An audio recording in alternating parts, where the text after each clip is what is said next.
Hello my darlings! Welcome back to People of Theatre. Today I'm really thrilled to be here at the Royal Opera House in London, and I'm very lucky to have the opportunity to talk to ballet notator Anna Trevien. Hello, how are you? Hello, I'm really good. Thanks so much for your time. She's super busy with all of the rehearsals happening here at the Royal Opera House. So thanks so much for giving me your time for the interview. No, pleasure. So, straight to the point, what's your job? So I'm the senior Benesh choreologist with the Royal Ballet, and I'm also head of Benesh International. Oh, wow. What does it mean then to be a Benesh choreologist? There's several parts at being a Benesh choreologist. One part can be of writing a ballet out, writing a score, Benesh notation score, which is like a movement notation score where you have all the choreography written down. And the other part is when you stage a ballet and you're reteaching a ballet using your score as your source. You have one part which is very much writing and another part which is very much dancing and teaching and interacting. Right. So it varies from what production you work on. And so did you do any sort of dance trainings to sort of understand movement, I guess? Yes, to work with the Royal Ballet, yes. So I have a ballet training background, absolutely. But to learn notation, you don't have to be a dance background, because notation is used in many other fields. It's also used in physiotherapy. It's been used for ergonomics of an airplane, in robotics. It's been in a much wider field. Oh, so just movement in general? Movement in general can be, so it's not just dance. Oh, interesting. So, tell me a little bit more about Benesh notation then. Benesh created the notation system, and he was not a dancer. His wife was a dancer. His wife was a dancer with Sadler's Wells Royal Ballet, which is now what we know as the Royal Ballet. And she was called Joan Benesh.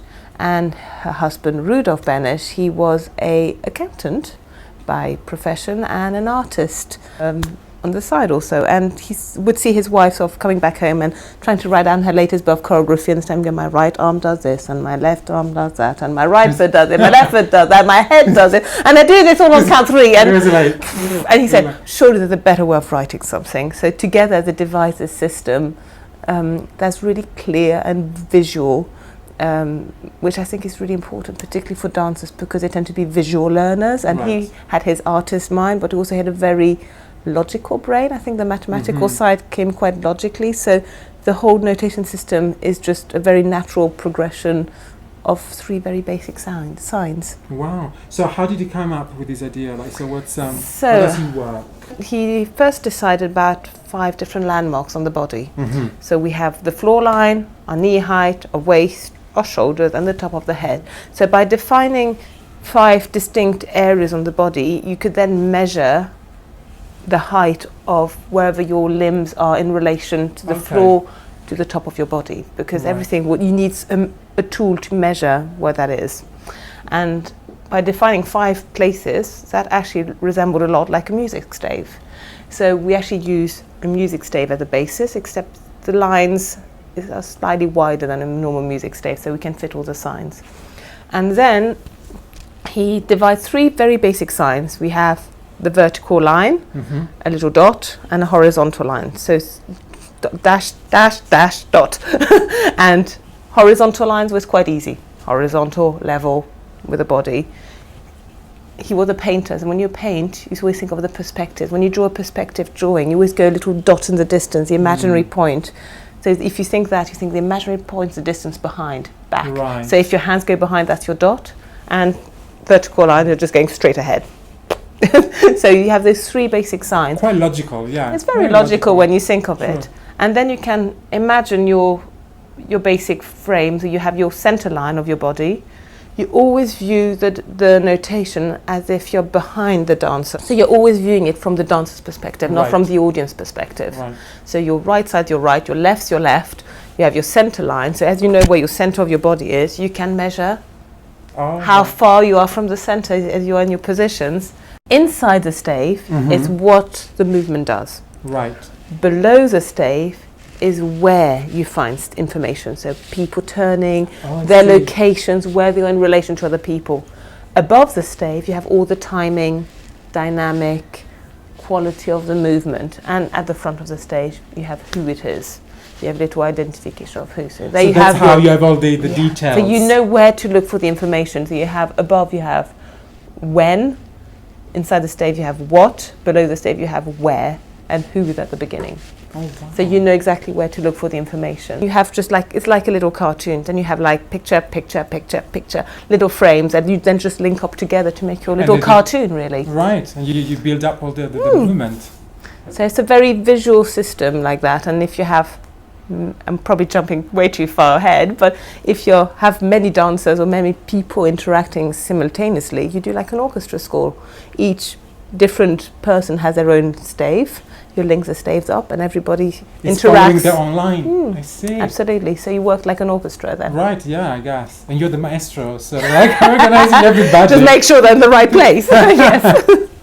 And you do it actually by hand, isn't it? Yes, we mostly do most of our scores by hand. There is a computer software that exists, but it was developed in the early 2000s, so it needs quite outdated. It needs a little bit of updating. So Refresh. that is definitely an area we want to look at, even though it's a very good tool. But it's, as we know, technology moves so fast. Right, you wouldn't be able now to. You kind of want something that wouldn't go as fast as what technology requires us or can do. So wow, that's a good idea for a startup, I think. If there are engineers out there that want to have a look at movement and sort of like notate it with the software, get in touch with Anna Trevien and she will be brilliant. That would be fantastic. Yeah, we need some funding for that as well. Let's just say it. Let's have a look at this, which really looks so fascinating. And so this is really like what you do, just like it's handwritten by you, basically. This is handwritten. Actually, this one's not by me. This is by a colleague of mine. And I'm staging this ballet at the moment from her school. And in this section, we're showing a group work.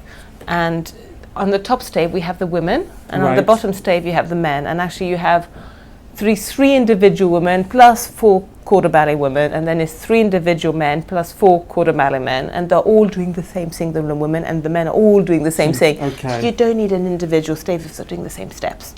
So you indicate here that it's like 4 people and 4 people. Yeah, exactly. You write who it is. Okay. And then you have the timings on the top, so that you have your timing up here, and you follow the timing that they are. And below here we have little stage plans, which are extremely useful. So they're like a little bird's eye view above the stage, and you can see where all the dancers are in relation to each other. So here you can see you have a lovely circle with the ladies on the outside and the men on the inside, and they sort of weave in and out and they make lovely patterns and everything. So it's quite a nice visual to look at, that one. So where do you see like their feet, hands, like in one of these movements, just to understand? So you need to think of a frame and a frame and a frame and a frame. So each of these are a count or half a count or a beat or whatever it is. It's quite like a very detailed, like, you know, frame by frame. Extremely detailed. And then you link them up, like you have little legato lines, meaning you have these 2 positions, but you think of them as one, as they're going into a turn, but you go in the turn, you're not doing one go, you're going into the turn.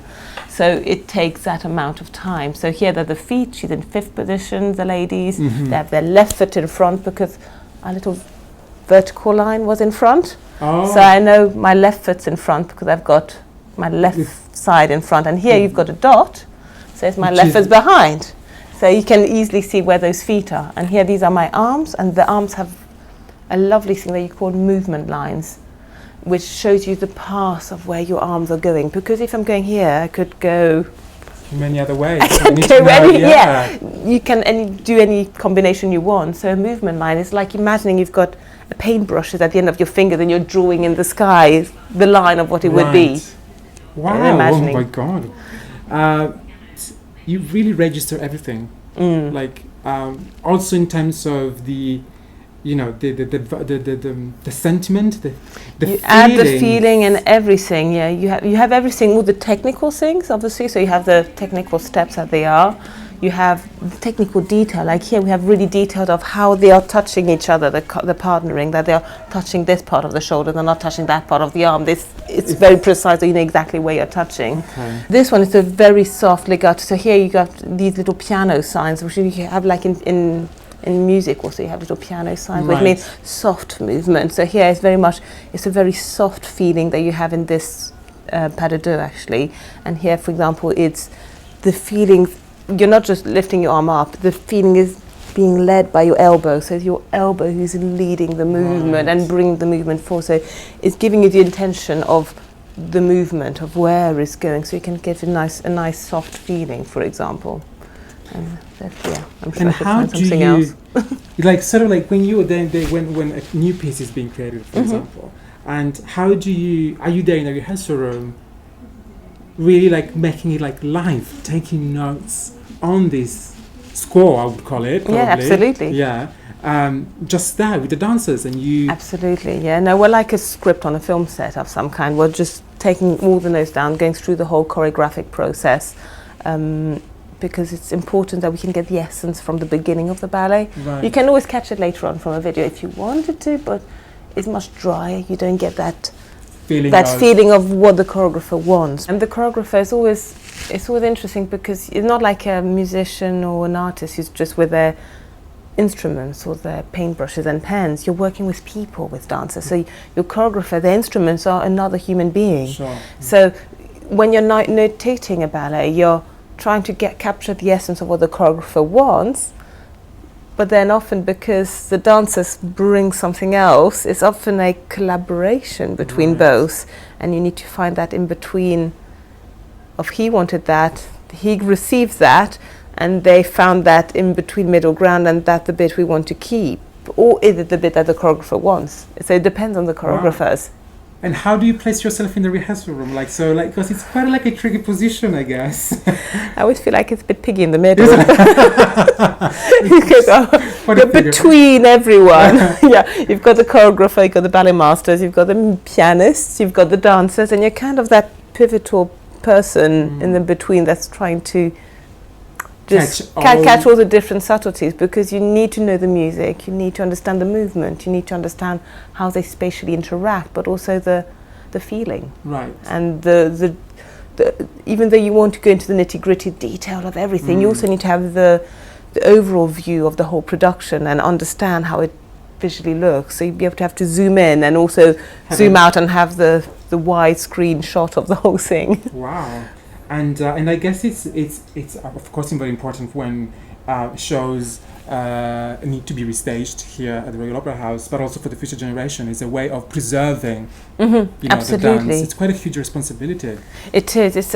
It is a huge responsibility, and it's also a wonderful way, say, for choreographers to preserve the heritage and to then promote their legacy also. So if they are not in this world anymore, and their work continues on, you still have their scores. You know what they wanted or what they were hoping. And sometimes choreographers will change a little bit their ballets throughout time because they think, oh, I liked it like that when I originally did it, but then I wanted to change a bit, or I had a different dancer. So with the score, you can then go, okay, for a new generation who may not have known that choreographer, you have between A and B is your variant. Right. You can find your interpretation within that bracket.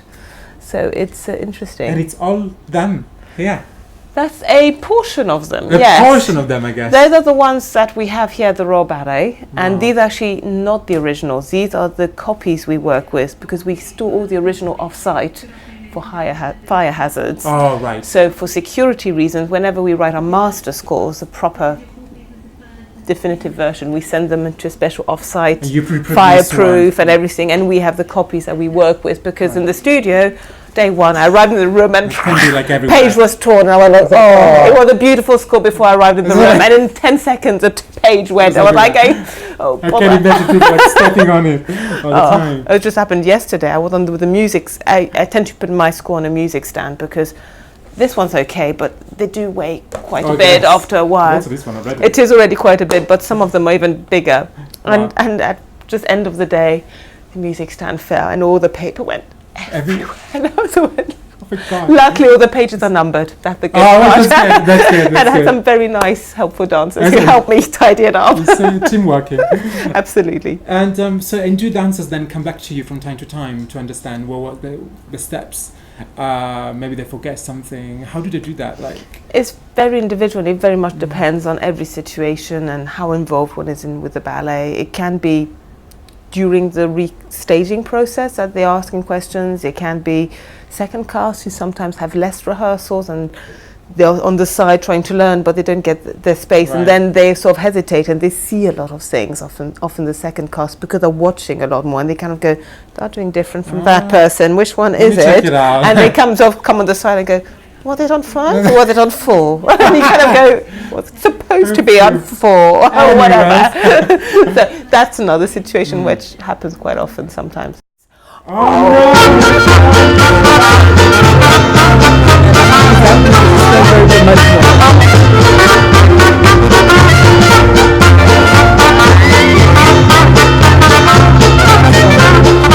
Really noticing is also that it's so clean, meticulous, and the pages, I would never be able to produce something like that. Look at the writing. It's like super clean and precise. It's important, I guess. That's when we get to a master score level, that's what we aim for. Our first scores, when we go into the whole beginning workshop choreographic process, you don't want to look at those. That's why she's putting those away from me, out of my sight. Those are nice big scribbles, arrows going in back, left and centre. So that's very much, that's got the raw product. Then from a draft score or a very rough score, you then go to a working score, which has all the right information.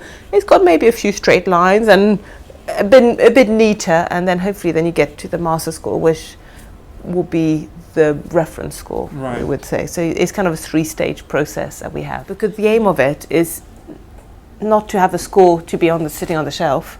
The aim is to have a score to help the rehearsal go faster. Because we've got videos, we've got iPads, they're there in the studio, but if each time in the rehearsal we go, okay, let's stop and gather around and check this. Then you cool down, and then you have to do that reversing thing of which side was it, and and it's good, but it's also not good for keeping the stamina, the muscles also in the rehearsal room. So it's actually very practical. So it's to go much hopefully the aim is to go much faster, and sometimes you just need to check something, and that's fine. So can you show me now, like, real dance, real movement, how you notate it here on your score?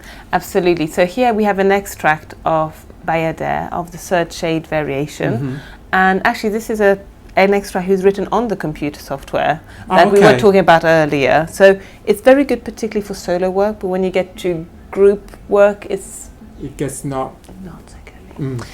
But yeah, so we have the beginning of the score, you have in silence, and you have the dancer coming in and placing herself on stage. So you know exactly what's happening before the variation. She comes on from this wing, she walks this pattern, she's placing herself facing this direction, this location. It's probably all going too fast for you. In that position, and you know she will be in line with the fifth girl in the back quarter ballet. So you know exactly where she is in relation to the stage. So down here you have this lovely little, this looks like a little curly-whirly snail thing, and that's the little pirouette turn. So it's just saying you're doing one and a little quarter turn, so you can just go. And that's it. And it's brilliant because you can then add a little number in the middle and go do 2 turns or 3 turns, and it's wonderful. You can go, please do 5 turns. Another one. No, I'm not getting that. I want my 5 turns, please. And from when you see the number 4 here, that's when the music starts. So when the conductor he will see her, she's standing in place, she's there, so she's standing there and she's going, and conductor goes 1, 2, 3, 4.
Anna, thank you very much. Pleasure. For all of these insights, which is actually very, very fascinating. And I would invite people actually to learn more about it and, to get more young people involved with it. No, it's absolutely fascinating, and anyone can learn some notation because it can be really useful, particularly we've noticed with adult learners. There's a lot of adult learners who learn ballet as adults, and by learning to read notation alongside it can be a really useful tool to help you learn your movement. Right, to refer to, yeah.